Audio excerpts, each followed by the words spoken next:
안녕하세요. 김태훈의 현명한 투자자 방송 시작하겠습니다. 오늘은 아진산업에 대해서 다시 한번 좀 말씀을 드리겠습니다. 지난번에 아진산업이 갑자기 이제 배임 횡령 사건이 연달아 터지면서 거래가가 정지되면서 이게 굉장히 시장에 큰 충격을 줬습니다. 그리고 이 최근에 다시 이제 거래가 재개되긴 했지만 아직까지는 투자자들이 좀 반신반의하는 모습입니다. 이 아진산업 같은 경우는 자동차 차량 경량화에 핵심적인 차체 부품을 만드는 회사입니다. 그렇기 때문에 현대차와 기아의 1차 벤더로서 아주 끈끈한 관계를 갖고 있습니다. 현대차와 기아가 해외에 진출하면 아진산업은 반드시 거기에 공장이 따라 나와서 같이 이 생산을 하고 있는 그런 구조가 있기 때문에 아진산업은 현대차와 기아에게는 없어서는 안 될 자동차 부품 회사입니다. 그리고 이 아진산업 내에 그룹사에 이제 대우전자 부품과 아진산업이 상장사로 있는데요. 그 중에서 이제 아진산업이 이번에 사고를 친 거죠. 여기 구매 쪽 담당하는 직원이 약 한 148억 정도, 이제 그 구매 담당 팀장급 이제 사기를, 그러니까 배임 횡령을 한 건데요. 여기에 이제 팀원들 전체가 같이 이 횡령 사건을 일으키면서 이게 꽤 오랫동안 이게 숨겨져 왔던 것이죠. 그래서 최근 들어서 ERP를 설치하면서 이 사건이 이제 드러나게 된 겁니다.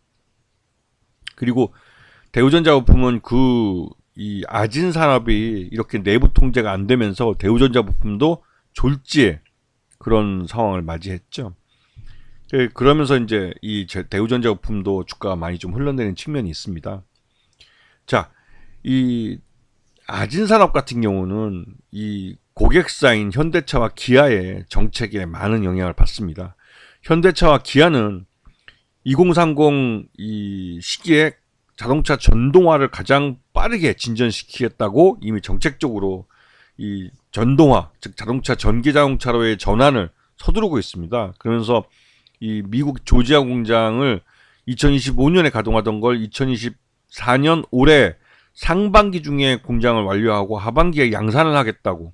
그래서 지금 하반기가 지금 10월 달 정도로 예정이 나올 정도로 공장 건설이 굉장히 진척도가 빠르게 진행되고 있고, 이에 따라서 현대차와 기아는 미국 북미에 캐나다의 전기차 전용 공장을 추가로 확보하는 문제를 이제 고민하고 있을 정도입니다.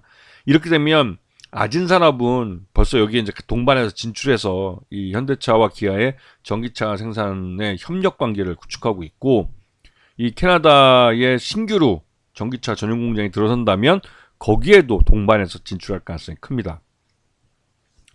그런데 이제 작년 하반기에 이제 현대차는 이 국내에 있는 자동차 공장도 그렇고 전기차 전용 라인으로의 전환을 위해서 전체적으로 이 사업 구조조정을 실시했습니다.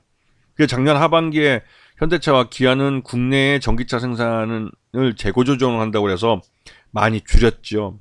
그러한 여파를 좀 받긴 했습니다. 거기다가 아진산업은 배임 횡령 사건이 터지면서 거래 정지까지 되고 하면서 그런 여파 때문에 굉장히 좀 부정적인 이미지가 많이 생겼었죠. 그리고 이제 이 아진산업은 이 일가 친척, 오너 일가 친척이 주주로 많이 들어와 있습니다. 그래서 전체적인 지분은 30.34%로 경영권은 어느 정도 안정화되어 있다라고 평가를 받고 있고, 지금 현재 이 배임 횡령 사건에 대해서 148억 이제 배임 횡령 금액이 확정이 됐고, 이에 대해서 회사 내부적으로 이 경영 투명성 강화를 위한 경영 개선 계획을 이제 만들어서 발표를 했고, 매달 이에 대해서 이제 검증을 받겠다고 회사에서 이제 직접 얘기를 했고, 또 이러한 경영 개선 사항들이 이 주주총회 올해 이제 3월달에 있을 주총회에서 여기에 대해서 이제 뭔가 이제 검증 받는 것들을 구체화시켜 나갈 겁니다. 그리고 이 작년에 이런 고생을 했기 때문에 주주들에 대해서 충분히 보상을 해줄 수 있는 그 주주 보상안이 나올 가능성이 큰 거죠.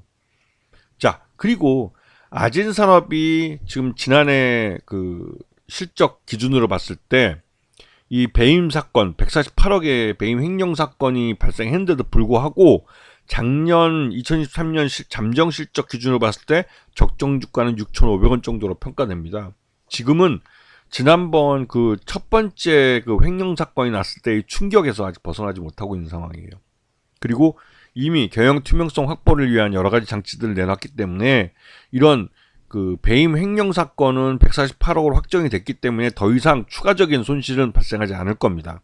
그리고 이에 대해서 주가 반응이 어느 정도 끝난 상태이기 때문에 오히려 이제는 경영 개선을 통해서 앞으로 경영 투명성을 확보하면서 실적이 개선될 수 있는 부분에 대해서 재평가를 받아야 되는 거죠. 그런 측면에서 아진산업은 이 과거 부실에 대해서는 이제 리스크는 어느 정도 줄어들었다라고 평가하는 게 맞다고 생각이 듭니다. 그리고 이제는 앞으로를 봐야 되는 거죠. 그리고 이만큼 회사가 경영을 잘못한 부분이 있기 때문에 주주들에 대해서 충분히 보상을 해주기 위한 여러 가지 보상 대책들을 내놓을 가능성이 크다는 걸 염두에 두셔야 되는 겁니다. 아시겠죠?